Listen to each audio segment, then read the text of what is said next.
Olá, eu sou Fernando Campos, do time de Relações com Investidores da B3 e sejam bem-vindos a mais um evento de resultados, em que eu e o André Milanês, o CFO da companhia, discutiremos os resultados do primeiro trimestre de 2025. Tudo bem, André? Tudo bom, Fernando? Tudo bem.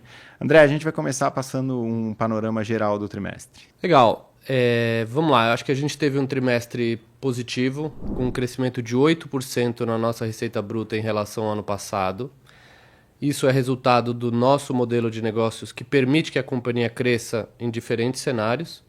E acho que aqui vale destacar o desempenho do segmento de derivativos e de renda fixa, que se beneficiaram desses juros mais altos e do cenário volátil, que mais do que compensaram o cenário ainda desafiador para o mercado de ações. Nesse contexto, o nosso lucro líquido atingiu 1,1 bilhões de reais e o lucro por ação foi de 0,21, ou seja, 21 centavos por ação, uma alta de 25% na comparação com o primeiro trimestre de 2024, o que reflete a execução dos programas de recompra que a gente tem feito de maneira mais acelerada nos últimos meses. Bom, o Fernando vai falar agora um pouco mais do desempenho operacional, lembrando que esse foi o primeiro trimestre que a gente divulgou os resultados com a nova segmentação de receita, que representa melhor o estágio atual e a estratégia de crescimento da B3. Fernando. Obrigado, André.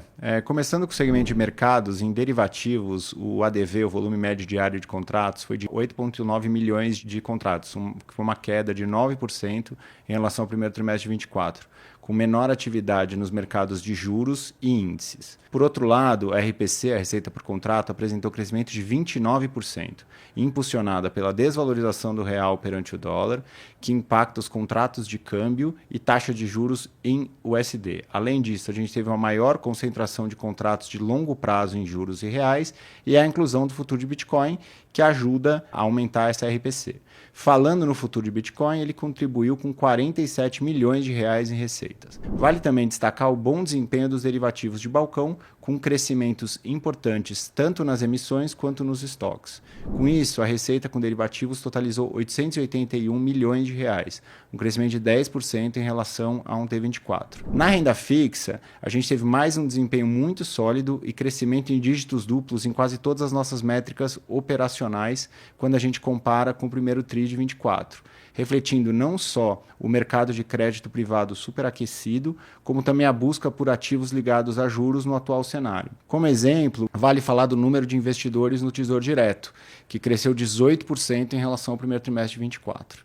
E com isso, a receita na linha de renda fixa cresceu 22% e totalizou 315 milhões de reais. No mercado de renda variável, a gente teve um comportamento ainda parecido com os dos últimos trimestres, com o ADTV, ou volume médio diário no mercado à vista, totalizando 23,8 bilhões de reais, e isso dá um turnover de 141%. Aqui, dentre os destaques positivos, acho que a gente vale falar novamente dos BDRs, ETFs e fundos listados, que somados representaram 14% do mercado à vista. Falar um pouco de margem, a margem teve um desempenho parecido com o do quarto trimestre de 24, com um mix de volume que refletiu em margens menores. O que teve nesse mix de volume? Um maior volume de exercício de opção de índice e também de formador de mercado. Com isso, a receita de renda variável representou 19% da receita total do trimestre. Falar aqui dos outros segmentos, alguns poucos destaques, falar das soluções para mercado de capitais. Aqui a gente teve um impacto importante da desvalorização do real, que acaba afetando positivamente a nossa receita com market data. As soluções analíticas de dados em veículos imobiliários, a gente tem um cenário positivo, mas a comparação foi impactada pela receita do desenrola que a gente teve no primeiro trimestre de 24. Mas em plataformas e dados analíticos, a gente viu um crescimento importante de mais de 10%, principalmente nas verticais de crédito e seguros. Falando de tecnologia e plataformas, aqui a gente cresce refletindo um pouco do desempenho da indústria de fundos, então isso tem reflexo tanto na linha que impacta a tecnologia de utilização, quanto nos serviços de apoio ao mercado, que a gente tem aqui registro e estoque de cotas de fundo.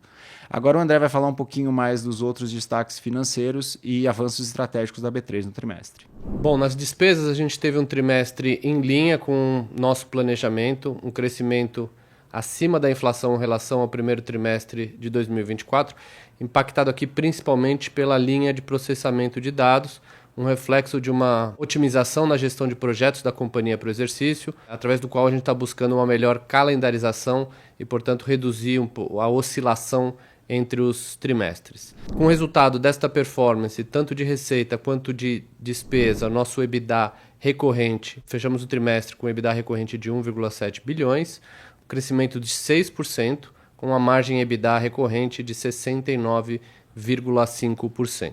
No nosso resultado financeiro, este trimestre, a gente teve uma despesa financeira que foi impactada por um maior nível de endividamento, mas também por dois itens não recorrentes. A gente teve o efeito da marcação a valor justo de alguns investimentos da companhia feitos no exterior e efeitos relacionados à renovação da carteira de títulos públicos usado para contribuições feitas para alguns veículos da companhia.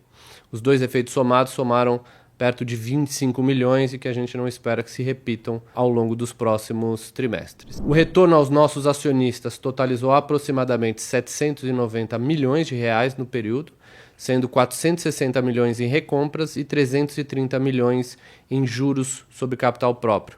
Adicionalmente, a gente cancelou no período 160 milhões de ações, isso foi feito no mês de março, o que representa cerca de 3% do capital social da companhia. Em relação à nossa agenda de novos produtos, eu queria destacar alguns itens. A gente teve o lançamento das opções semanais de Ibovespa, a redução do tamanho das opções mensais de Ibovespa também, e o lançamento dos índices de debêntures ultra qualidade DI e IPCA.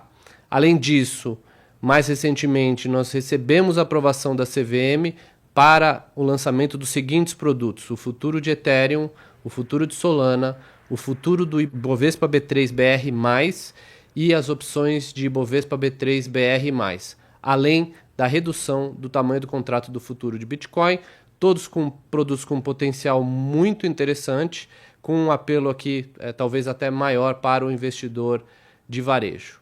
E por fim, vale destacar que em março a gente aprovou em Assembleia Geral Extraordinária a incorporação de Neoway e de Neurotech. Esse movimento, além de otimizar e simplificar a estrutura da companhia, também vai permitir o aproveitamento do benefício fiscal de aproximadamente 800 milhões de reais, representados ali pelo ágio e os ativos intangíveis que foram reconhecidos nessas aquisições. Essas incorporações tiveram efeito a partir de 1º de abril deste ano.